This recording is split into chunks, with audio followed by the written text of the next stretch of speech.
Bonjour les amis, je sais, vous allez tous m'engueuler, vous allez me traiter de pourri, de traître, de renégat et tout, peu importe, je resterai sur ce que j'ai décidé, je me lance dans le rap. Et oui, c'est le scoop de la journée, je vous annonce qu'avec mon copain Patrick Jardin, on va faire une chanson de rap, on va s'entraîner, on se voit jeudi à Paris, on a pris un rendez-vous tous les deux et on se lance dans le rap. Je vais vous expliquer, avant de gueuler, je vais vous expliquer. D'abord, le rap, moi c'est une histoire un peu compliquée, j'avoue. Je fais partie des vieux cons qui trouvent que c'est pas de la musique, que c'est un truc de barbare, d'abruti, que c'est la chanson de l'envahisseur, que c'est le rythme des barbares, que tous les islamos chante le rap pour détruire la France, que c'est une insulte à l'art et tout. Bon, j'ai déjà tout dit. J'ai même eu une embrouille familiale un jour. Je me suis avoiné avec ma fille qui faisait écouter du rap à mes petits-enfants. Alors, c'était pas la mère, c'était la tante, hein. Et donc, je l'ai engueulé en disant que chez moi, on n'écoutait pas du rap et tout. Ben, j'étais archaïque. J'étais pas ouvert à la modernité, à mon époque et tout. J'ai eu tort. Voilà, j'ai eu tort. Donc, je vous explique les raisons de ce revirement. Donc, c'est mon ami Patrick Jardin qui m'a donné l'idée. Alors, le point de départ, c'est Damien Rieu. Alors, vous allez me dire, Damien, vous vous embrouillez sur les histoires de migrants, sur la stratégie, tout ça, c'est rien. Damien Rieu, il a pris des menaces de mort de la part d'un rappeur dont on dit qu'il aurait un casier judiciaire par ailleurs assez chargé, un mec qui s'appelle Sei, je sais pas comment ça se prononce. Hein.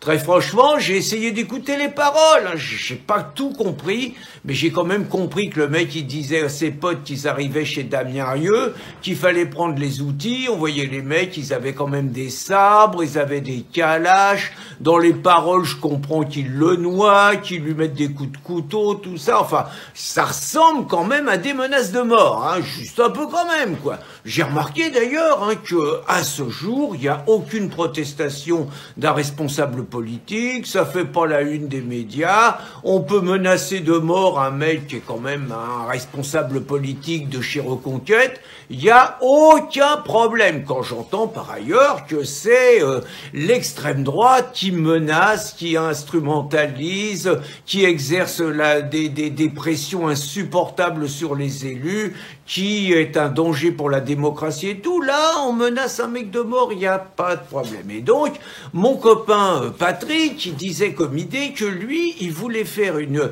vidéo, parce qu'il est pote avec Damien, Patrick, donc, comme moi d'ailleurs, hein, bon, on a des embrouilles, mais on n'est pas les pires ennemis. Donc, il voulait faire une vidéo où il allait dire du mal de Médine, et il allait menacer de mort Médine, exactement comme le Saïsaï, il menace Damien Rieu. Alors bon, Patrick et moi, mais surtout Patrick, c'est pas une grande histoire d'amour avec Médine, c'est vrai.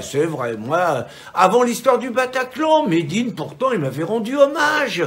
Dans la chanson Don't Laïque, il avait cité mon nom à la fin. J'étais ému, hein, avec Copé et Morano. Alors, Nadine Morano. Alors, avec Copé, ça me vexe, hein, quand même, parce que comme planche pourrie, bon, Nadine Morano, c'est pas la pire des LR. Ce qu'on sait pas, c'est pourquoi elle est encore à LR, mais ça, c'est un autre débat. Bon, et d'autres, il nous avait ciblés parmi ses adversaires, quand même, dans la chanson. Mes potes m'ont dit, il désigne quand même pas un ennemi, ça ressemble à une fatwa contre toi. Pas de problème, je lui en veux pas à Médine, il fait son truc et tout, c'est le jeu, il n'y a pas de problème. J'aurais tendance à me sentir flatté d'avoir été cité. Donc, et puis Patrick, sa fille a été tuée au Bataclan, et 3 ans plus tard, le Médine, il voulait aller faire un concert sur le lieu où ses co-religionnaires avaient quand même massacré plus de 100 personnes, au total 130 morts quand même. Hein. Alors certains ont dit, dont je fais partie, qu'est-ce qu'on dirait si des néo-nazis allaient faire un concert à Oradour-sur-Glane. Vous voyez, alors ça, personne n'en a parlé. Hein.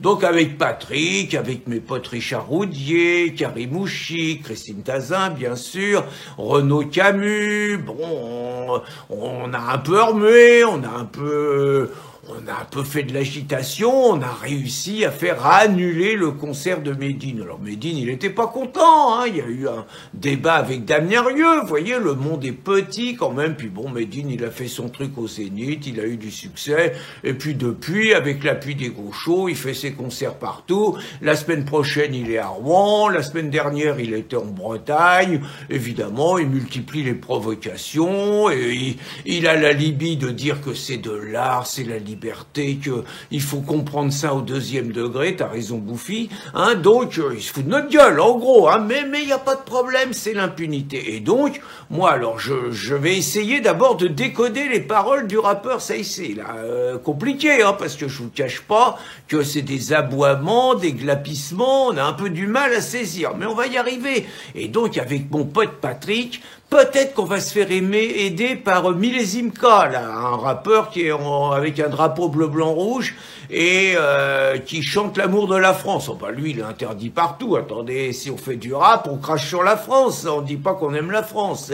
Sinon, c'est pas possible, quoi. Donc on va peut-être se faire aider par Millésime K, mais ce qu'on va faire, je vous annonce, c'est qu'on va reprendre les paroles de Saïsé, hein, donc, mais on va remplacer Damien Rieu par Médine. Alors, vous allez me dire, mais Pierrot, t'es complètement taré, enfin, t'arrêtes pas de nous dire que Riposte Laïque croule sous les procès, que vous avez pas de fric, que vous allez devoir fermer la boutique, et tout ce que tu trouves à faire, c'est de faire une vidéo avec Patrick Jardin en rap en disant que tu vas buter Médine. Mais enfin, c'est un suicide. Aucun danger. Les amis, je vous assure, on ne risque rien, et je vous explique pourquoi. Le rappeur Youssoupha, vous vous rappelez, le rappeur Youssoupha, il est parti vivre en Afrique, hein, mais il est quand même tellement français qu'il avait écrit la chanson l'hymne des Bleus, je crois que c'était en 2018, je sais plus ce que c'était, toujours est-il qu'il avait été reconnu comme le chanteur officiel de l'équipe de France de football. Et pourtant, en 2010, à l'Olympia, il avait fait scander par tout un public où il n'y avait pas beaucoup de blancs, hein, parenthèse. Hein. Il avait fait chanter donc Zemmour, on t'encule, Zemmour, on t'encule. Les LGBT, ils avaient rien dit. Hein.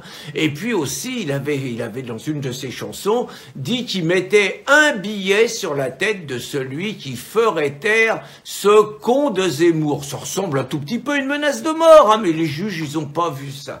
Les juges, ils ont vu une liberté d'expression, une liberté artistique et tout. Et puis, après, il y a Nick Conrad. Christine Tazin, elle a été déposée plainte contre Nick Conrad. Elle comprend rien à l'art, elle comprend rien à la liberté artistique. Nick Conrad, il a expliqué, quand il a dit qu'il voulait pendre les blancs, qu'il voulait tuer les enfants blancs, il a expliqué que c'était pour provoquer le public et pour montrer le contraire, c'est-à-dire que c'est connu que les blancs ils tuent les noirs, que les blancs ils tuent les enfants noirs dans les crèches et tout, c'est connu. Donc il disait qu'il faisait une inversion pour interpeller la population française et que c'était un combat antiraciste qui menait. Ça avait marché, il n'y avait pas eu de problème. Bon, il avait pris quelques centaines d'euros, peut-être 1000 euros d'amende avec sursis. Il n'avait pas sorti un copec. Et Christine Tazin, qui croyait que c'était une incitation à la haine, à la violence et tout, elle a fait des appels à croyons la justice, elle. Déléligne, bah, à l'arrivée, il y avait un peu moins de sous dans les caisses de résistance républicaine. Donc, tout ça pour vous dire, nous, on va faire la même chose avec Patrick Jardin, et comme les symboles, quand même, de l'État, de la République, c'est liberté, égalité, fraternité, je doute pas qu'avec le mot égalité, on n'a absolument rien à craindre, donc je vous annonce avec Patrick, on commence l'entraînement et on va vous pondre une vidéo en rap annonçant qu'on va tuer Médine. Bonne journée les amis.